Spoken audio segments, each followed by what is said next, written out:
Komnas HAM temukan ada 3 pelanggaran di kasus Vina, anak buah Ibtu Rudiana kena sanksi. Komnas HAM akhirnya bersuara terkait polemik kasus Vina Cirebon yang kini menunggu hasil peninjauan kembali, PK, di Mahkamah Agung. Komnas HAM memastikan ada 3 pelanggaran HAM di kasus Vina Cirebon ini. Yakni, pelanggaran hak atas bantuan hukum, hak atas bebas penyiksaan dan perlakuan kejam dan tidak manusia, serta pelanggaran prosedur proses penangkapan yang sewenang-wenang dan penahanan. Kesimpulan ini didapatkan setelah Komnas HAM melakukan tinjauan lapangan, meminta keterangan para terpidana dan saksi-saksi dari kasus ini.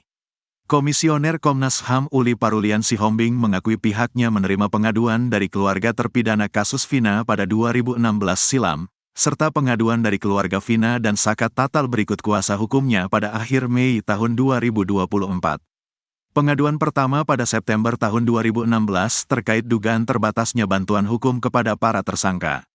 Pada Februari tahun 2017 Komnas lalu mengirimkan surat ke Bid Propam Polda Jabar terkait laporan tersebut. Kami sudah konfirmasi ke Bid Propam Polda Jabar dan Unit Propam di Polresta Cirebon Kota, katanya. Komnas HAM juga melakukan pemantauan pada 2017 sampai awal Agustus. Hasilnya, adanya dugaan penyiksaan ketika proses penangkapan dan penyelidikan serta menjalani penahanan di Polres Cirebon pada akhir Agustus sampai awal September.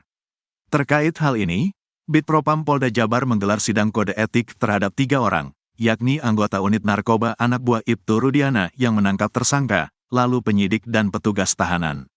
Berdasarkan keputusan sidang etik Bid Propam, ada pemukulan saat penangkapan. Salah satu anggota unit narkoba, anak buah Ibtu Rudiana, sudah diputus kode etik pada April tahun 2017, sebut Parulian.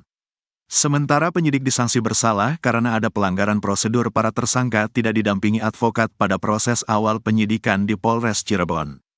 Sementara petugas tahanan diduga melakukan kekerasan. Lalu apa sanksi bagi mereka?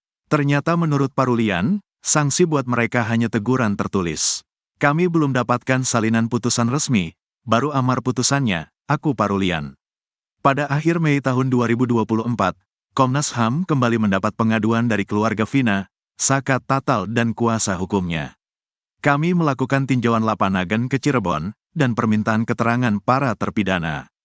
Kami ke lokasi penahanan mereka, di Rutan Kebonwaru dan Lapas Bancai, terangnya. Komnas HAM memastikan ada 3 pelanggaran HAM di kasus Vina Cirebon ini, yakni pelanggaran hak atas bantuan hukum, hak atas bebas penyiksaan dan perlakuan kejam dan tidak manusia, serta pelanggaran prosedur proses penangkapan yang sewenang-wenang dan penahanan. Diakui Parulian, nama-nama yang diduga melakukan pelanggaran itu adalah nama-nama yang selama ini beredar di media. Atas temuan itu, Komnas HAM sudah memberikan rekomendasi ke Kapolri lewat Irwasum pekan ini. Selain itu, Komnas HAM juga sudah berkoordinasi dengan LPSK dan memberikan rekomendasi ke Kanwil Kumham Jawa Barat untuk proses tahanan. Kami memastikan agar hak-hak terpidana untuk menerima akses bantuan hukum dan akses keluarga, tegasnya.